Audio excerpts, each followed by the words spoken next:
Today we're talking about this whole new thing I've been getting into. It's called Doom Jazz or Dark Jazz. I'll tell you more about that because you are going to want to check that out. Plus we're talking the new Offspring and of course Black Sabbath coming up on Friday Night Vinyl.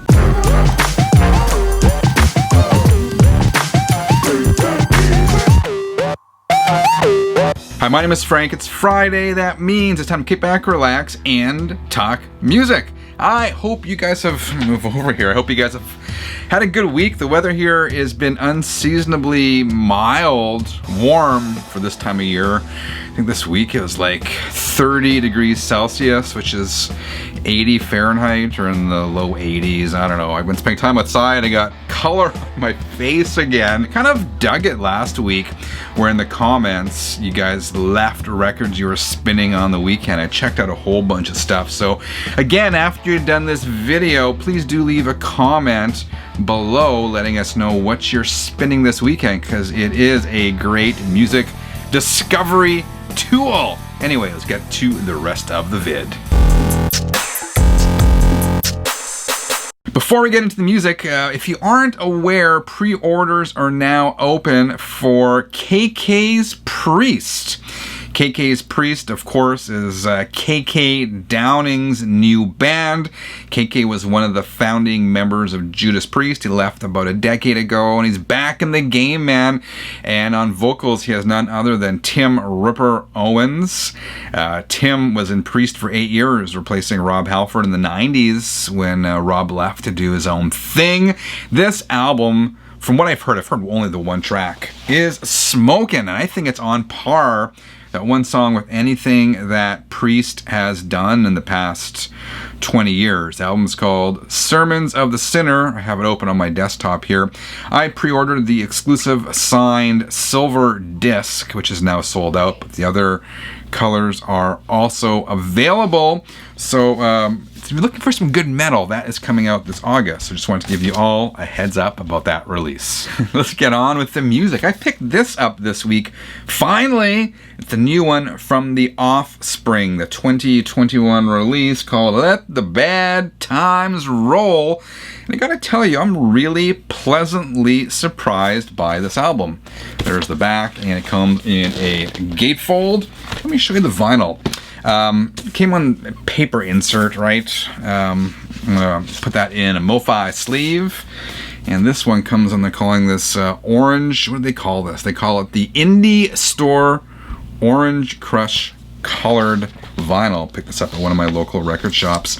And I just said I was pleasantly surprised because I have not really dug anything the Offspring have put out realistically since the 90s. The last album by them I really dug was Ixnay on the Ombre. They kind of lost me with Americana and Pretty Fly for a White Guy, Why Don't You Get a Job. I mean, it just seemed really kind of gimmicky stuff. So I just kind of washed my hands of the Offspring. But then this album came out and I streamed a couple of the tracks on Tidal, and I listened to them again and again, and it really started to grow on me. Like even the first two opening cuts from this album, This Is Not Utopia and Let the Bad Times Roll, if you ask me, those two tracks alone are as good as anything the Offspring has ever done. And the rest of the stuff is just really the icing on the cake. I mean, they still kind of do have that novelty factor, right? Like with the single We Never Have Sex Anymore. I mean, it's okay, it's memorable, but definitely has that gimmicky aspect to it. Otherwise, I think this is a great album. My only complaint is it's short. It seems very short, and there does seem to be some filler kind of tracks on here. I mean, for example, they do a cover of Gone Away, and Gone Away is an Offspring song. It's probably their biggest or one of their biggest hits of all time. But they do kind of like a piano ballad version of it, which I'm going to guess a lot of people aren't going to dig. I actually really like that. And then the last song on here is Lullaby, which is sort of a reprise of Let the Bad Times Roll. Otherwise, I mean, I'm really digging this. I recommend checking it out. And this album was actually apparently ready to go a couple of years ago. Then they had legal issues with their founding bass player Greg Kay, which I think delayed this a bit, and then COVID hit, and that delayed it a bit, but never late than never. Other comment I want to make is I really dig this album artwork. I love it. I would, if this was a poster, I'd hang this on my wall. Anyway, no regrets about buying it. If you're looking for some new stuff to check out, and you are an Offspring fan from way back, it is worth checking out. Let the bad times roll. All right, something else I want to talk about is dark jazz, doom jazz, and in particular, this band. If you can make this out, let me shine the light on there.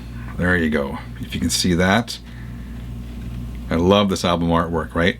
The black on black. Anyway, this band is called Bohren and der Club of Gore.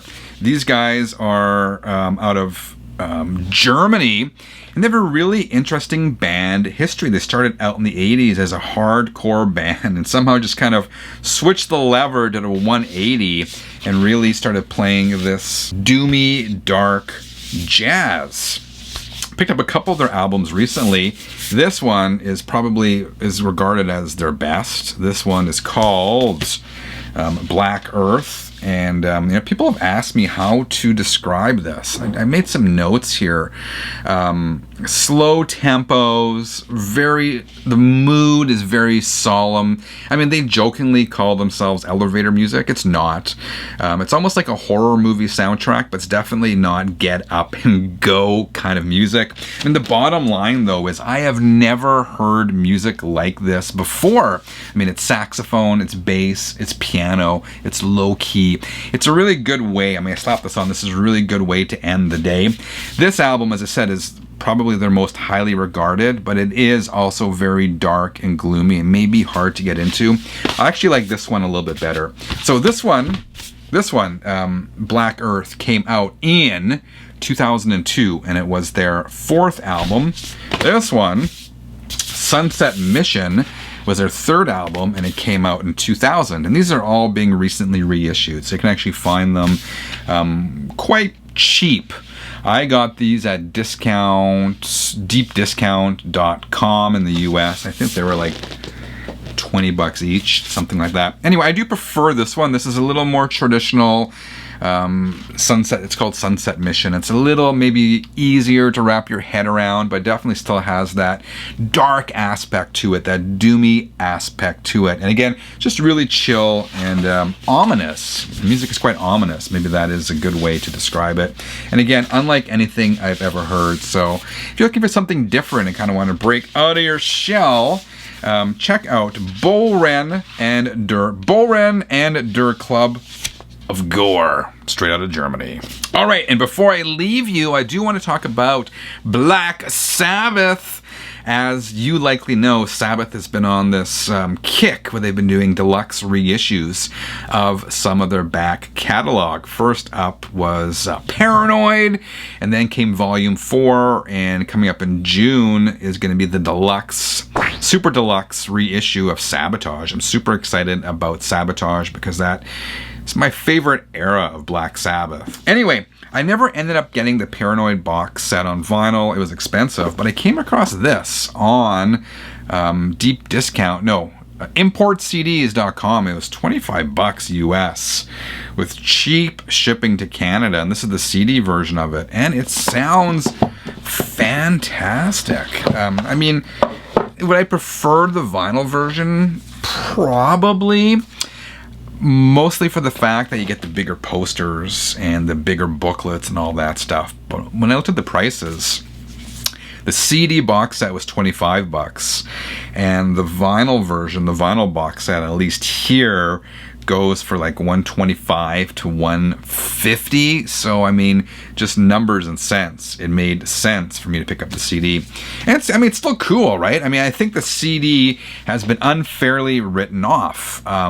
And maybe the people who are writing off the CD, I don't want to make any judgments. I don't know. But I think the CD has been unfairly written off, and it really is the best deal out there right now in music. Anyway, the box set from Sabbath, Paranoid, comes this booklet. Comes with this tour booklet, a reproduction of it. Comes with the poster. I'm not going to open up the poster, but comes with the poster. And this is pretty cool. Comes with four 4 CDs, but I love the way they package them. Here's the original Paranoid, but check this out. I mean, just the small touches, right, can really make... The small touches can make CDs really exciting again, and they've just done things like putting the CDs in the Japanese sleeves. Love that. So that's the original album. It's also got Sabbath live in Brussels, October 1970. And they do things too, like putting the CDs in these little gatefolds. Paranoid, the original album, is in the gatefold as well. They got Black Sabbath live in Montreux, 1970. Again, the CD has a gatefold. And if more labels did this stuff, like Rhino did with this, I imagine CD sales would creep up there again. Anyway, this is the primary reason I bought this CD. This is again the original album, but at one point in the 70s, a quad version came out on vinyl, and this is the quad version in stereo. I mean, physically, and it looks the same as the original album, but it sounds a little different. I made a couple notes on this when I was listening to it the other night. I mean, with the quad version in stereo, here's certain things like Bill Ward's hi-hat on WINNIPEGs. You can kind of hear it panning from left to right and then back. Or Tony Iommi's intro riff to Paranoid kind of starts hard panned this way, then goes hard panned that way. So these subtle things. And you can hear kind of things I heard stuff that I didn't hear before, like listening closely to Paranoid. I think I can hear a tambourine in there, which I never heard before. So that's really cool. This is worth the price of admission alone. It's lacking a little bit in bottom end. I did an A-B comparison with the quad and stereo compared to the original. Original has more bottom end, and I think overall sounds a little better. But it's cool to hear this. But it kind of brought up one thing in my mind anyway. I mean, they gave us the quad release of the album mixed down to stereo. I would love to hear that original quad version, and you would think nowadays with technology they could easily put that on CD and you could throw it into your home theater system and hear it on your 5.1 system. I think that would be amazing. So I don't know if that's ever been done with Sabbath. I don't know if they plan to issue this in the actual 4-channel mix, but if they did, I would also line up for that one. But anyway, I just wanted to show you guys this, because if that deal is still around, 25 bucks for this box set, don't think twice, snap it up. And again, I found that one on importcds.com. And no, this video is not sponsored by anyone. I just like to pass it on when I find a good deal. All right, 33ers, thank you for watching. Please leave a comment below this video letting us know what albums you're spinning this weekend. Did that last Friday, and I found it really cool to see what everyone has on their turntables. It's also a good way for us to discover new music.